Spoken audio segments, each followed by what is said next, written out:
Welcome our first guest on Ross and Nazareth's Anti-George Carlin podcast. Our first guest, a local Austin, Texas comic, Kait Calabrese. You're a comedian and I am here to take all your pain. See, I live in the eye of a hurricane. It's only vibrations. I met you last week, and what this podcast is supposed to be about, it's supposed to be about like spirituality. And this, looking back, this is gonna be my favorite one, I think, because it's so honest. We have a DIY punk set up with cardboard, and it's just ridiculous. Yeah. And the rest are gonna be in studios. And this first one is so honest because I think this is a common experience with a lot of people that go and see their favorite comic with billion-dollar corporations like Netflix. They're editing and splicing, enhancing this comic to make them look so beautiful and real. And when they go and see the comic, they kind of get disappointed, and it's not what they thought, and it's like porn and a little bit like. So I really appreciate you coming on, and I just want to tell my audience, she had the men that you destroyed and fell in love with you, but like you had the loudest roars I've ever heard from a female comic in Austin, Texas so far. It's only been a week, but I just want to appreciate you so much for coming on. Thanks. And welcome. Thank you so much. Yeah, I'm excited to be here, and thanks for saying that. Yeah. I thought your bits were great, and then we naturally, organically kind of linked up. Earl, I thought, was your husband. Oh yeah, Errol. Errol. I just met him recently, but he's my friend. Cool. Yep. But yeah, everyone thought that. So, what do you think? It's like, what's your experience being? So, my audience, you're welcome, first of all, for bringing on Kait. But what's your experience being beautiful and funny, and then being in this open mic scene with dummies and savages like me? Like, how do you make that work? Yeah, it's been super interesting. I'm a pretty new comic still, so I'm just trying to figure things out. But you crushed. Thank you. Men were like, I've never seen anything like it, and people were smelling the microphone. Yeah. Yeah, that's like been really funny. I definitely get, I think, some big reactions, like depending on what I say and stuff. But yeah, I'm just trying to figure it out, and it's been going pretty good so far. I've made a lot of friends, so I'm excited to meet you, and I've met some other really cool people as well. So it's definitely an interesting experience that I'm still kind of figuring out, and I don't really know what I'm doing fully still, but I have no idea what I'm doing. We're going to lower the bar. This is the first podcast, but like, it's already been written for you. You have the looks. You have the humor. Like, it's I think all you have to do is just keep doing it.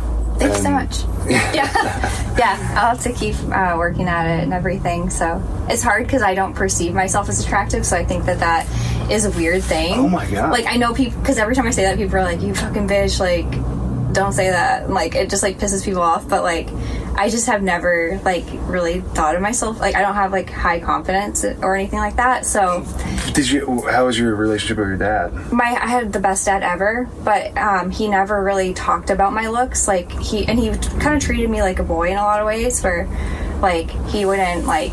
He was a tough dad, like, but he was sweet. All comics, by the way, have tough dads. They call me the tough dad whisperer, and like, that's how comics get made. Yeah, he you was have like to have in a tough the military dad. and like just that type of guy. But he was amazing. So, and he passed away from cancer a couple of years ago. So that definitely. What do you think of death? I think it's definitely. I don't know. I would say I don't think that when you die you're gone completely. I think you are just going on to like something that we don't fully understand yet. Like the next step. I don't think that this life is everything at all. So. I totally agree with that. The first law of thermodynamics is energy cannot be created nor destroyed. Yep. The sixth commandment in the Ten Commandments is the correct translation is thou canst kill. It's the same thing. Yeah. So I don't think we know what dying is because no one has died. and came back. Like, you can't. I've died a couple of times, but oh wow, and came back, but I didn't permanently die, so we don't know what this is. And you hear a lot of people say, "Hey, I have a fear of the unknown." Yeah. And I don't think that's true. I think that's bullshit. Yeah. I think I have a fear of losing what is known. I get that. The things you're attached to, kind of, like the people you love and the attachments you have in life. Yeah. So why isn't death considered, like, Mexicans kind of celebrate death with Halloween and stuff. So yeah. Why don't Americans view death as like a beautiful experience? And why do we attach this negative connotation to death? I think it's, I don't know for sure, but I think it could be people who are just like, maybe they didn't live their life fully, so they're afraid for it to end because they didn't do the things that they wanted to do, or people are afraid of, like, you're smart too. Thank you. Beautiful, smart, and funny. Thank you. How does this happen? I don't know. I think I'm a little bit fake, so I have had like work done, so I don't know. What do you mean? I had a nose job. I'll put it out there. Tell me all that. Yeah, I had a nose job. And by the way, a couple years ago. Beautiful. Thanks. I asked them to keep it mixed still, so it doesn't look that much different. But I do regret a little bit not getting it taken down more. But I wanted to like keep my Italian heritage. Yeah, I don't even like. It's perfect symmetrical features. Thanks. In person. If you see her live, you're not gonna be disappointed. Like, go see so. I'm just saying. So you're beautiful. You had a nose. How do you even get that done? I don't know. Well, so I had a septoplasty because I was getting sinus infections in Austin. If you live in Austin, the allergens here are pretty bad if you have allergies. So I was just getting like sinus infections every year. And so I did that, and then I had to go back to get something fixed with it, and then they offered me like a rhinoplasty on top of it, and I was like, okay, sure. And what's a rhinoplasty again? It's a nose job. Like, they're just they shave your bone down. Basically, they just shave the bone down a bit. Just like it. Yeah. So it's not that much different, and so it's still big, but yeah. I don't know. I'm big. I have a big nose. This is a big But nose. you're a guy. Like, I feel like it's cool to have a big nose if you're a guy. Why? Like, I don't know. Like, it seems big like hands, a masculine like big... trait. I don't know. I've never heard anyone make fun of a man's nose, but I got made fun of a lot. All right, do you know what Jews are? Yeah. All right. I never... do people make fun of men with big noses? Yeah, but I was in college once, back in the day. Yeah. And there was this dude with this big nose, and all these chicks were into him. Yeah. And it's because he spread her out. Remember, the big nose, big dick. And okay. Maybe that's why. So all these chicks were all after him. Yeah. I think that's the craziest phenomenon, is if, like, women think you're attractive, all women will like you. Yeah. Like a Brad Pitt, Ryan Gosling. Yeah, that's so true. Yeah. I heard that. So all women are into me. Yeah. Did you know that about me? Well, hey, I think it's a mindset too, like confidence, and right. I also heard that if you date an attractive woman, it makes you more attractive to other women. That I killed it. So Marissa Mettler, you can look this up, guys. I took her to prom. Beautiful. She's in prison right now for murder. What the fuck? What I know. did she do? She murdered her boyfriend. Could have been me.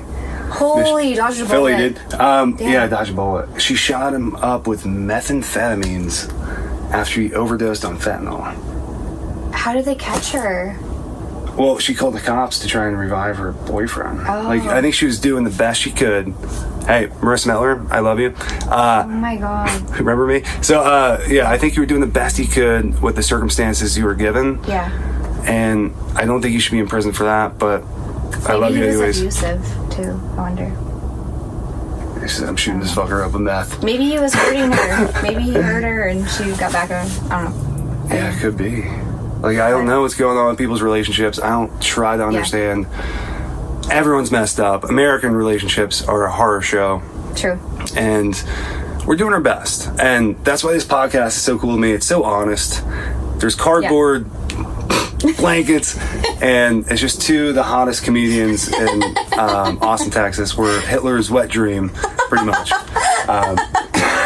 But if Hitler wanted a male that had to squeeze the base of his penis to get hard and have sex, but women like real men. I feel like real men women like, and yeah, it's pretty real to be that honest. That I don't have testosterone and whatever these guys are on. I wish I had it. I don't have it.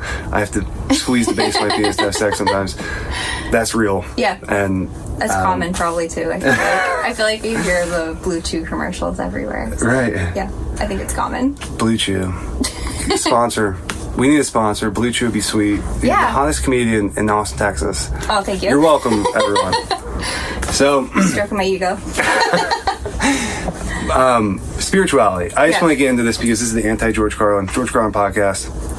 We're going to go into spirituality, go into God, because no comedian has ever dared to do this. And it's always suffering and I don't like God, dude, I'm suffering. Don't you know it? Like, happiness doesn't exist. And whatever the comics are saying nowadays about God, it's annoying, it's whatever.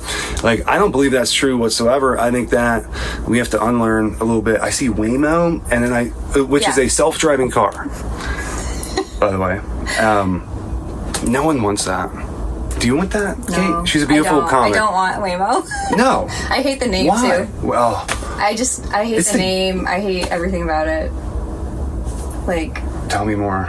It just sucks, you know? Like, we shouldn't be taking jobs from people and giving them to self-driving cars. I don't know. Do tell. It's like there's, kids have depression. 20% of kids have 5 years ago, I think it was 1.2%. Correct me. Now there's 20% of kids with depression. Yeah. And we have this AI, and Elon Musk wants to colonize Mars and go super fast into this thing. I think we have to slow down a bit, unlearn, and get back into who we actually are as human beings, where everything's okay. You're a 10 out of 10. You came in this world a 10 out of 10. You're going to leave a 10 out of 10. God rates straight with crooked lines. 10 years from now, the AI, we could be begging for mercy that we don't want this AI system just taking every job, destroying the economy, destroying every happiness. And kids have depression? What's that? I know, it's sad. They shouldn't have time to think about that. They should be playing and living their lives like kids. Right. I think technology too gives kids depression because they grow up on it. Like, there's been so many studies done that prove that giving your baby an iPad. Sorry if there's any iPad people out there. I mean, everyone's an iPad baby. I'm sorry. No one read the Bible here. No one. Yeah, I'm sorry. They if are you just giving. Have your kid on an iPad right now. I know it's nice and it distracts them, but they've proven it causes developmental delays, and I think that that could add to the depression for children. So watching an iPad as a kid, like, and interacting, it's more like, so like if you have a TV show, you're showing your kid on an iPad. It's let's not say as bad. Bluey. Okay, Bluey, or like a Paw Patrol. Yeah, something like that's not too bad. Developmentally, it's not going to really delay them, but if they're interacting with it constantly, they've proven that it does cause like speech delay and just a bunch of other issues. So it's not good, but you never hear about it, and I think that could add to that. I used to be a teacher also. So there is that part about me. But I don't have kids myself, though. All right, so what would you teach? I was a Montessori teacher, so I taught early childhood, so like 18 months to 3, and it's basically just teaching kids how to take care of themselves. Like, it started in Italy. I went to Montessori. No way. Yeah, you did? In Nazareth, Pennsylvania. See, so that's probably why you're so like cool. Driven and doing. It teaches intrinsic motivation is like the whole point of it. So instead of being like you're bad, like you're punished, here, go sit in this timeout chair, or I'm going to take things away, whatever. It's just teaching kids instead of using punishment. There's going to be like natural consequences around it, but it's mostly just teaching them kind of like what the natural consequences are to actions without like scaring them and like making them feel bad and stuff. I'm on board just hearing that, because I think shame is a useless emotion. Yeah. And the fact that we can get like the rhinoplasty or whatever. Yeah. Going back in time, do you regret it? Do you not regret it? Do you love the way you look now? What's going on? I don't regret it, because I always knew I wanted one. But so I don't regret it. I do regret, I said, not getting more taken off, but I'm happy with it. It's fine. Yeah. I don't want to. I mean, 10 out of 10. Like, thanks. If I could get a nose job, I don't think I would. You don't need honest, one. But yeah, it's big. But you're a guy, though. Like, I feel like you can pull it off. Like, yeah, guys can pull it off, but like, girls can too. I hate to say like girls. All right, do you know the women comic scale? So it's like, all right, a hot woman that's funny, it's like you take a model 10 out of 10, like you have to adjust the scale for comics. So it's usually like a natural woman that's a 5, that's a comic would be an 8. Automatically. Interesting. So coming in as a 10 out of 10, and then the scale, you broke the scale. Oh my God. That's what happened. I didn't and know that's that. that's why you got so many men cheering for you. Like, I've never seen anything like it. And again, a guy smelled the microphone after you. Yeah. It was like a joke. This is how gross male comics are. It was a joke, but it was funny.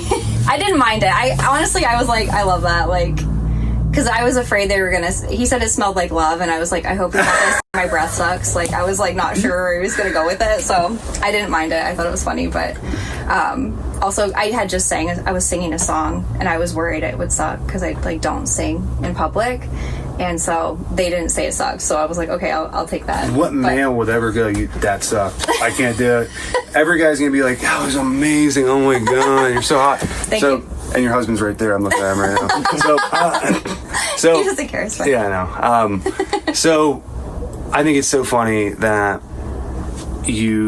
first time I saw you, we organically kind of linked up. We got food after. The coolest people there, I think. Yeah, it was fun. It was fun.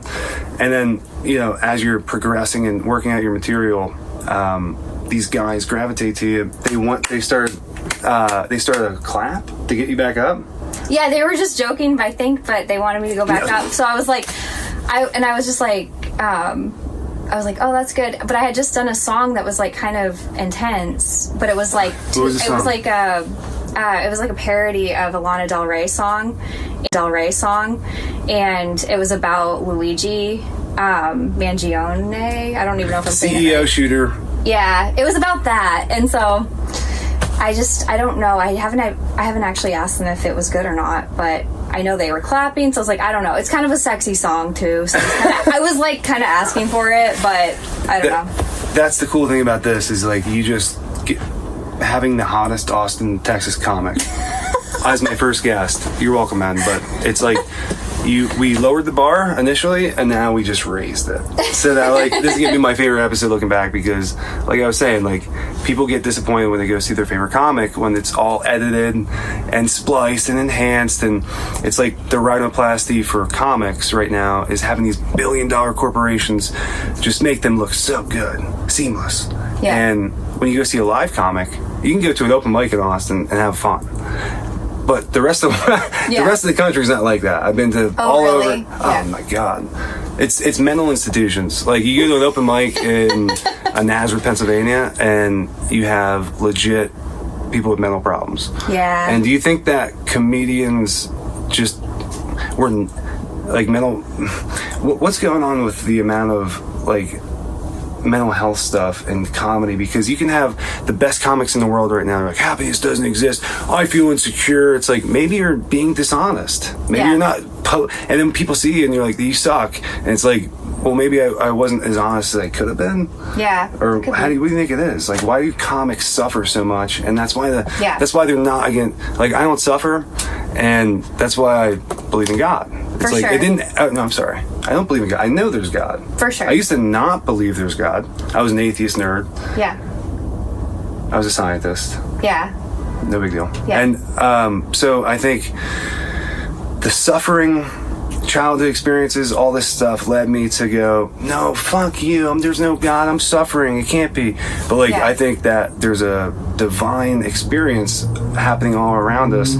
If we just see, it's just real. There's real stuff going on outside. So I think, what do you think about the fact that this is divine and there's a certain amount of ungratefulness that goes with modern day comedy of like, this shit sucks, like I can't be happy, like there's just a total poser, like it's, I don't know, what do you think of what I'm trying to get at maybe. right now? Like I feel like, you think it is? I think there is a lot of that, and like depression and shame. I feel like shame is definitely part of it, where you know, maybe you grew up with people that made you feel bad, or maybe you didn't feel like you fit in, and you want to like express yourself and all of that.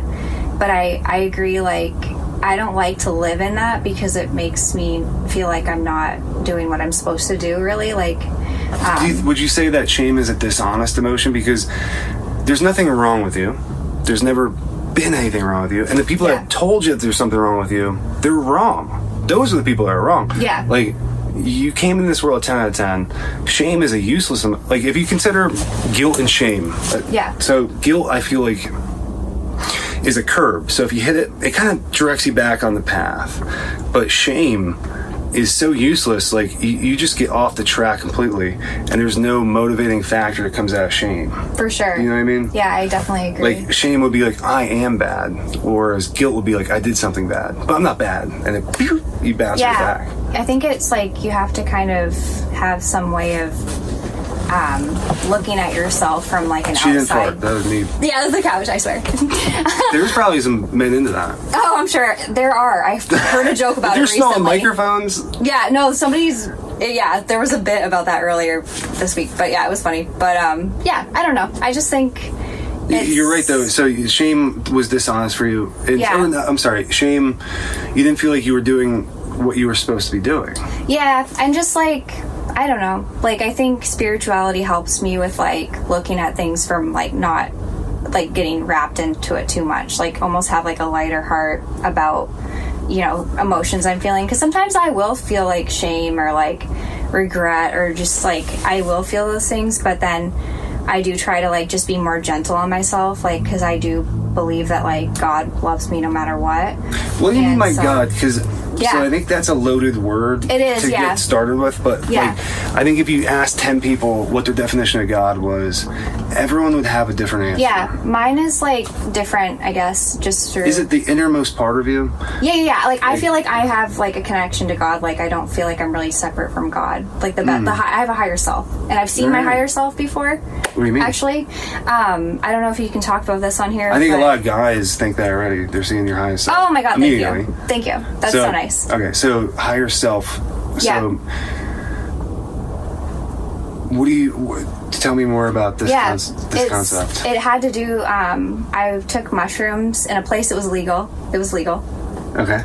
But anyway, I've done them a couple times, and I always have epiphanies every time. And I had just bought the book, the Bhagavad Gita. I don't know if you've heard of it. No, tell me about it. It's this really ancient Hindu book. It's super interesting. It's called like the Song of the Lord. It's about a war. If you like war, I don't know. I feel like guys like war, and it's just. I was gonna knock some teeth out in Texarkana. Did you ever hear of that place? No. It's like Fallout. I parked the RV, and ghouls just tried taking off my tire. I'm like, there's a meth head with one tooth, and it was like a carnival game. I'm like, I'm gonna knock that one. You know, like the carnival games where you have to like hit them? So I was like, it'd be hilarious if like carnival games was the Texarkana people, the ghouls, the Fallout people, and That's you just so funny. Punched her tooth down her throat. But that place is crazy. I love war, dude. I'm getting. You love war? No, I don't. Well, I'm peaceful. I'm peaceful a very also. gentle giant. But like war movies and stuff, you probably like. Have you ever seen like a war movie? Like, yeah, I feel like guys. It's like that. It's like a book. Deer Hunter is one of my favorites. I've never seen that one. But was it good? Oh my god. So I want to distract you from getting to your point. Yeah. Because I think you make a very, very valid point with. Your conception of God is a modality of perception. It's not actually, it's deeper than belief. Yeah. It's like it's a knowing, and you said you had a psychedelic experience that brought you to a place of inner peace and a reckoning and an awakening of some sort. Yeah, because I never grew up spiritual. Well, my dad definitely like would talk about spiritual things, but not in like a religious context. Really, I didn't go to church. I always like believed in higher power. So, but up until this point, I never really thought that much about it. And I was probably leaning towards being an atheist maybe, or like, I don't know. I just never thought about it much. So I took the things, and then I was scared because I thought I was dying, because every time I take them I think I'm dying. And then I went through the attachment of all the people I loved and how I can't go, and all of the things I loved too much about everyone. I felt like I was there to help my sister in life. Like, I felt like I came to earth to help her, and like I can't die. Anyway, I didn't die, but I closed my eyes and I could see like my higher self. Like, it was literally like sacred geometry. And it was telling, like, I felt at complete peace. Like, it was like smiling, and I had this feeling of like, wow, I'm just like, I'm not my body. Like, I'm not this little tiny animal on earth fully. Like, yeah, I'm here now, but like, so much bigger than that. And like, it was just like a divine like experience that I had. And you know what fucking sucked though about it? this is it's kind of a joke. I haven't really like finished it, but when I saw my higher self, it was like a geometric pattern, like circles, triangles. The biggest feature was my nose. In your psychedelic experience? In my higher self had a huge triangle nose. After the rhino? Before. Oh, before. And I still did it. That's how funny. crazy I am. But it was like funny though. In the moment I was like, oh my god, this is just like my blueprint. Like, it's not a big deal. Like, yeah, it's just funny, you know? And I love how the psychedelics have brought you some awareness of that you're so much bigger. I want to repeat what you just said. You are so much bigger than what you think. yeah, 100%. That is cool. It was really cool. Psychedelic Yeah. would make you go, oh wow, let me remember who I am exactly. Oh, I'm bigger than what I think. You're so much bigger than who you think you are. It was like bliss too. Like I can't even describe it. It was like I felt so at home. It was like I died. I think that's what you feel like when you die. I don't know. I don't want to promote dying, but I just think there's so much more out there than we can see in our like little physical bodies. Yeah, I think there's a modality of perception that goes along with the psychedelic. Like faith for me is a modality of perception. And when people hear these things, maybe they've never heard about faith. Maybe they've watched only atheist comics. And I heard George Carlin when I was 12. Oh, nice. One bit, right? Yes. And love him. Instantly an atheist. Like that's all it took. He was that good. Hook, line, sinker. I didn't do any research. I didn't read Buddhism. I didn't read Christianity. And this is a concept that I'm trying to incorporate. It's like if you take all the world's religions, and they're consider them like us, an observer, and they're touching an elephant, but at different parts. So like Christianity is touching the tail. And they're blind, so they're like, this is a paintbrush. This feels like then the Hindis in the front, like this feels like a hollow trunk, and the Jewish people maybe with huge noses are touching the elephant on the side. This is a wall, and so the idea is like you need all of these modalities to have a spiritual experience. And psychedelics, for instance, like humans have been taking mushrooms forever. Yeah. I think it's like 200,000 years. Yeah, I think they proved the Dead Sea Scrolls were written by people on mushrooms. I believe. You heard it here first. I can't validate that. I could be spreading misinformation, but I think that's what I heard. I'm always down with someone as an adult, not kids, but an adult that wants to get into spirituality, and maybe they're miserable, they're suffering from depression or anxiety, whatever these made up words are today. Like, I don't think depression's real. I don't think anxiety's real. I think it's me thinking about me and forgetting that I'm bigger than who I think I am. 100%. Like, would someone after mushrooms be like, I'm constantly thinking about me? No, it was all other centered thoughts. It was like, I'm here for my sister. I'm here to be a good sister. I'm here to be a good daughter. I'm here to be the son I always knew I could be. I'm here to be the wife or husband I always knew I could be. And I'm interested now in what do you think advice you would give to men, because most of this audience is men, unfortunately. That's okay. And I like you men. just probably skyrocketed all my views. But like, what do you give advice to young men that want to get in a long-term, committed, healthy relationship with a beautiful, funny comic like you? Like, what would your advice be to young men?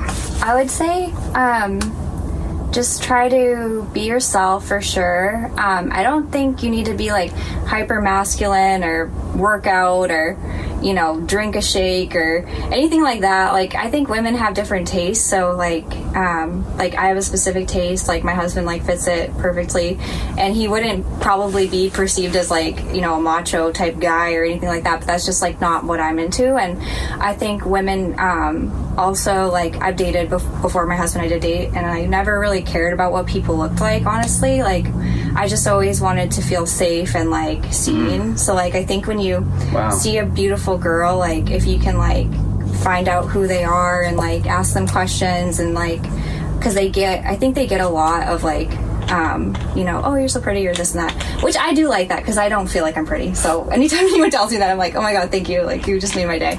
But I think just like seeing them for who they are, and like kind of seeing like their deeper truth, and like just kind of getting to know them that way. And when a girl feels safe with you, then they're way more likely to want to date you, because they say don't get in the friend zone, don't, you know, do this, do that, you'll never get out of it. That's not true. I don't think that's true, because my husband and I were friends before we dated. So I think friends is a good thing. Like, being a friend to a girl is a good thing, and showing who you actually are, and like just showing your kind of becoming your best self too. I think when you become your best self, then you're gonna just attract women naturally and people naturally. So yeah, I totally hear you, and I understand what you're saying. It's like, so I've so many things going on, but I love when I hear people's stories of like how they met, like a couple. That's like my favorite thing. I love like, oh, you met how? And then just circling back, like, so young men listening, the advice is to truly be themselves, maybe stop thinking about themselves so much, and then asking about like, hey, like, I think you're attractive, being honest, and like, I'm not very good at this, but like, you know, who are you? Like, I want to know you, and like start getting to know that person, and not being concerned with like how I look. Am I going to be in a friend zone? Making up fake stories and narratives in my head before I even go to this woman and ask her. Like, we start telling ourselves stories as men. For sure. Like, I'm going to go up to this beautiful woman. She's just going to reject me. I just feel rejected. It's all nonsense. And if you just do and stop, like, focusing on me, and just get outside of it. For sure. Maybe you could have a chance with someone like Kait, Calabrese. Yeah, just like be yourself, and be honest, and if you're not confident, like, that's okay too. Like, I don't think women are unattracted to that. Like, I think it's just like being honest and being yourself is the best way. I don't know, that's my So how'd you and your husband meet? We were friends, and it was funny because I had this, before we dated, I liked this one guy forever, and he did not like me at all. What do you look like?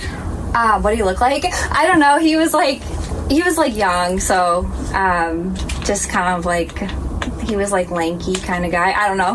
He wasn't a bad looking guy. He wasn't even a bad guy, honestly. Like, he was a nice guy. He just like wasn't into me. But when I was younger, I just was like, I want him to like me so bad, and it just didn't work. So I liked him for like 7 years, and then he didn't like me anymore, and he was like upfront with me about it, and he was like, he never liked me to begin with. He's like, you know, I'm not into you that way, blah, blah, blah. So I was like, okay, it like broke my heart. And then I were friends at the time, and I liked him, but I was just kind of in a bad headspace and kind of like a dark time in my life. And I had another friend that kind of was comforting me, and I ended up dating him. But I did actually have I just didn't think he'd like me, because that friend told me he would never like you. And so there was like kind of a weird situation that happened there. But that was like 12 years ago. And it's just kind of always there for me. Like, I was actually like in an abusive relationship, and it was just kind of like a fucked up How'd you get out of that abusive relationship? I got with struggling with shame and all these emotions that maybe some women, and I'm not saying this is true for all women, I know some women though that have been in abusive relationships that think they deserve that. I deserved it. Like, I think that's why, or I don't think I did. I thought I deserved it. At the time, I thought I deserved it, because I never had really anyone like me. Because like, the guy I liked forever didn't like me, rejected me. So I was like, oh, like, you know, no one likes me. Like, I don't know. And this guy kind of like fooled me also. Like, he got me to think like we were similar, and like he introduced me to like this band that's really good, and I still actually listen to that band today, and I don't have any negative feelings towards him anymore. But yeah, I think I just thought that I didn't deserve love, maybe, and so it was just kind of a hard time of my life. But I think I just got fed up with it, and eventually like I was like, fuck this, like I deserve more than this. So that's how I kind of got out of it. And then you're so much bigger than you thought you were. I had to like protect myself. I think that comes maybe with like age or time, and I wasn't with that guy that long either, and it wasn't that abusive. It was more just like we mentally were just so opposite that like he would, you know, call me things, and like I would call him things, and it was just this toxic like relationship. So I'm glad I'm not in it anymore. And I liked him actually before I dated the other guy anyway, so I should have just like pursued him without believing the guy who told me he would never like me. Right. So, but I learned a lot. God rates straight with crooked lines. What do you think about that? Wait, say it one more time. God rates straight. Okay. With crooked lines. I've never heard that. It's interesting. I think like sometimes we get off the path, right? But you need to like learn something. Yes. Yeah. So if I just go, there's God, Kait, here's God, boom, there you go. Yeah. It wouldn't mean anything to you because it didn't come from within. Yeah. Like, I can't just go, here's God. And that's why evangelical stuff doesn't work. That's why in Judaism, the mystics don't evangelically say, hey, come to our religion. They actively work against it. They go, hey, why would God make the Jews go into a Holocaust? We're the suffering people. Like, tell me why you'd ever believe in that God. That's the way they go about it, because it's not a gift if I just, here you go, here's God. Yeah. It wouldn't mean anything, and that's the whole Jewish mysticism around why they don't evangelically stand on a pulpit outside with a megaphone. Interesting. I don't know much about that faith. Is that your background? No, but I love the Jewish mysticism, and your capacity for darkness is equal to your capacity for light. Yeah. These are some of the ancient Kabbalah texts. Interesting. Yeah. Never heard that one. That's interesting, right? Yeah. Why do you think it's interesting? Just, I can kind of relate to that, because I don't think I could, I think going through all the things I went through did help me a lot to kind of realize my, like, inner self, my real self, I think. Right. So. Yeah, I think that's, comedians, I think, are saving humanity, and I think that's the story of a comedian. Yeah. Like, we are going in a trajectory, and comedians are the only people on earth that can be authentically them, say what they want to say, and everyone else kind of has this existential crisis of shame or unworthiness or whatever we were talking about, because I experienced that same stuff growing up, because I was led to believe that by people that were suffering themselves. Yeah. And wanted, when I was early on in my teens, I would want to make people feel. I would want to make people hurt the same way I was hurting on the inside. I think that's normal, though. Right. Like, I feel like everyone does that. Yeah. You could see projection happening in 1,000 different forms right now, and no one has the anchor of spirituality, which you're talking about, which gets you through the rough parts. So that modality of perception, if that's the strongest form of human being, if no, I'm actually okay, I've always been okay, they're hackling outside laughing. Oh, yeah. So, if you're always okay and nothing can get to you, if you're a spiritually fit human being and just deflecting all the nonsense. It's a cheat code, yeah. It's a cheat code. It literally is. Even for an atheist, I think. I think it is, 100%. Yeah, you don't have to put a name on it necessarily, but just realizing there's something higher than yourself that is also in yourself that you can tap into. It's just a really good method. I don't think I could have gotten through my dad dying without that, because he... When did he die? 2 years ago. He had pancreatic cancer. His name was Michael. Yeah, he was amazing. That's my next guest. Michael. Oh, really? Yeah. It's a good name. I feel like I always like Mike's. I don't know, but yeah, me too. He was a good guy, and I used a lot of spirituality to help me kind of get through that and be there for him, because So 2 years ago, your dad died. Yeah. And you had to go through that experience. Yeah. How did the people around you help you? How did you get through that? And what? Yeah. What, if there's any learning moments or anything you could extract and then give to people, what do you think it would be going through that experience? That's a good question. So, I'm trying to think. Well, I think a lot of friends who I grew up with reached out to me and gave me even a text message. That actually meant a lot. Just saying hey, I'm here for you, even if we never talk and we only see each other every few years. That was really nice. So I think if you know anyone whose family member is terminally ill, reaching out just to let them know hey, I care, is really always super nice.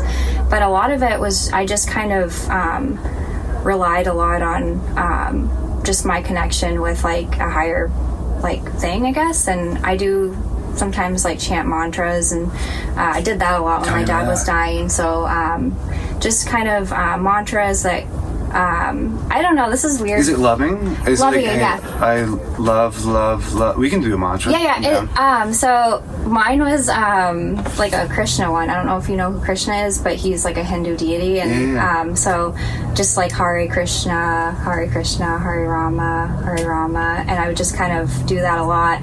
And then I've also had some experiences. I don't know if you want me to jump into this. It's kind of off topic, but it's kind of proven that helps a lot for me when have you ever heard of sleep paralysis? Yes, I haven't. You have it? Okay. Sometimes. Okay, me too. Like, I don't get it that much, but I do get it. And since I started doing like mantras, if I'm having a sleep paralysis episode or whatever, if you don't know what it is, it's when you wake up, you're paralyzed and you can't move your body, and it's scary. Sometimes you hallucinate. To further elaborate real quick, it's when I'm falling asleep and I believe I'm awake, but I'm actually in a dream, and I'm in the same location as when I'm falling asleep.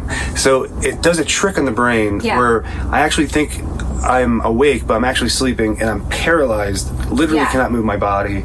It's frightening, and I feel like someone could attack me. I'm vulnerable. And that's the feeling. It's terror. It's literal terror, 100%. And you can't move, and you just, there's nothing you can really do, but when I chant Hare Krishna, it makes it stop.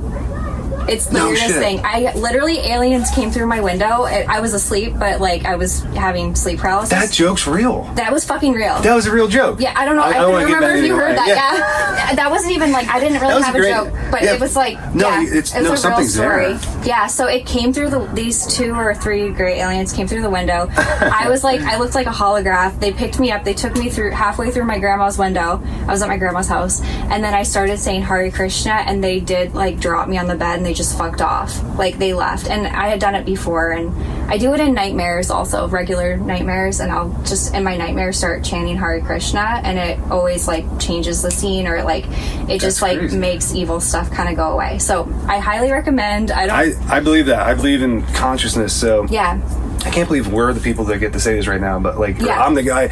It's like, what is today? Friday, yeah. And what time is it? About December 20th, 2024. I think it's about 1 o'clock p.m. Yeah. Okay. So right now, we have a choice, everyone. And you can believe, like, if your thoughts, prayer, mantras are like soil, the universe is similar to soil. Like, if I put a seed, it don't care what I put in it. It's just going to grow it. Yeah, right? That's so true. I believe that. So if I put love, positive mantras, positive prayers, think positive about people, I want the best for my family, I want to be the best sister I can be, like, you're going to get that back. But 100%. It's a bummer if you go the other way. And I feel like a lot of people work off of shame, work off of fear. And your internal monologue can be so shameful. Oh my God. It's like, it's so hard to like fight that, but I think if you can replace it with a mantra.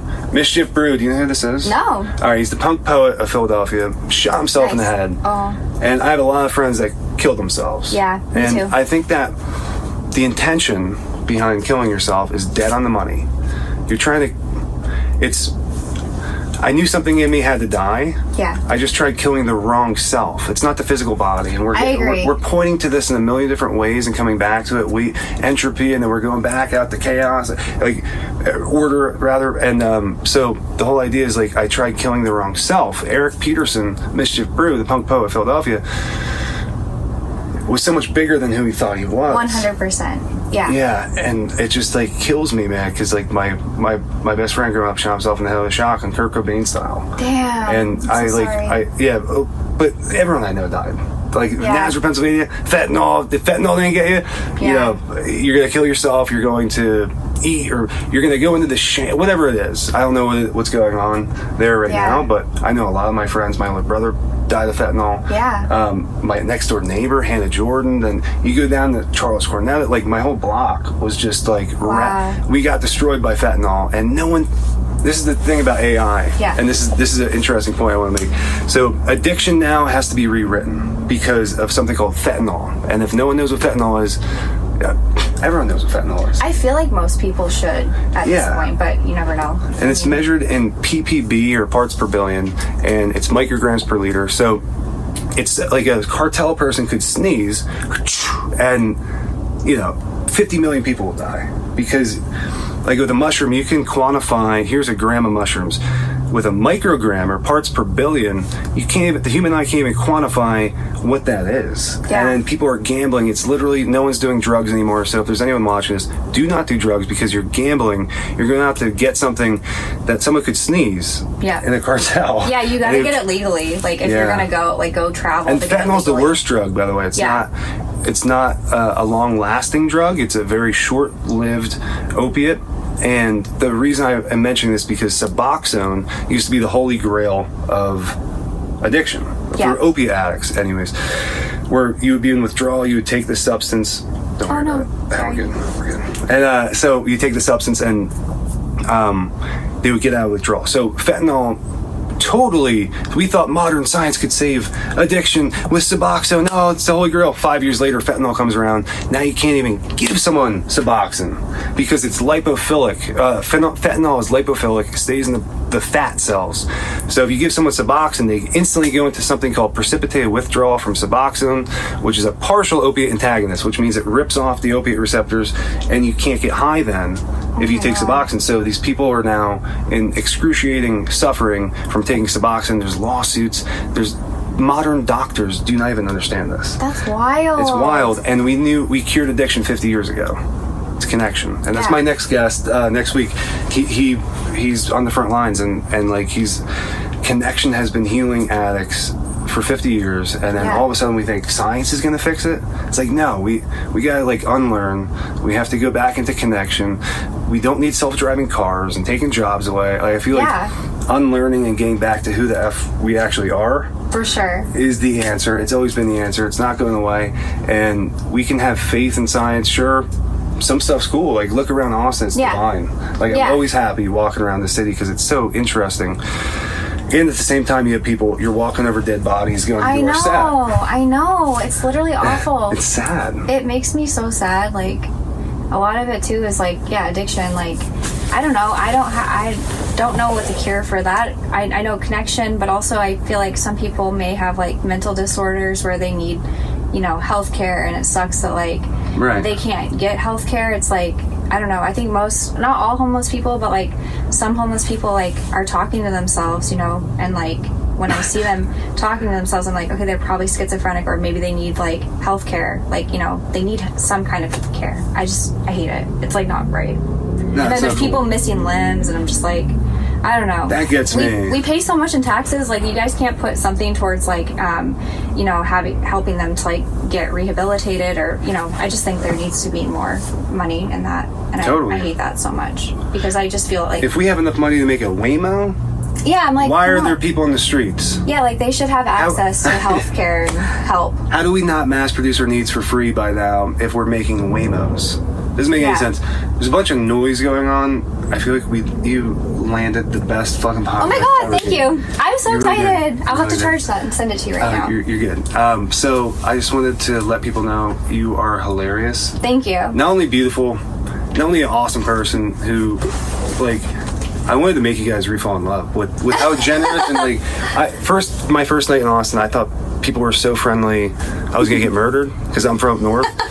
But she's legitimately a great human being. Fascinating, this conversation, but I think you're hilarious. Thank you so much, Ross. You were too. You did great also. Thank you. So I can't wait to get you into the studio. Yeah, me too. Once we set it up. So I appreciate you so much. This is the only podcast that's going to be in the RV. It's very honest, I feel. It's great. I love it in here. It's nice too. And you're in the best location. It's very cool. You're literally... No, we're outside. Can you cut that? I'm sorry. I'm such an idiot. I swear to God, I won't tell anyone where we live. I promise you. We're good. No worries. That's the existential crisis of unworthiness. I know. I got really pissed at myself for that. But okay, you're good. I'm glad I appreciate you so much. But you're the best. Thank you. You're the best, and I'm so excited to be here. So me too. Thank you for inviting me, and I love that. It's cool. So it's exciting. Yeah. All of it's exciting. So yeah, you'll have to have me on again one day. Yeah. Yeah. All right, thank you so much. Thank you. Thank you, guys. That was a cool podcast. Thank you, guys. You're welcome. Even the parts knew that the tattoos shielded their sensitivity, but nowadays it is commonplace to portray a monster running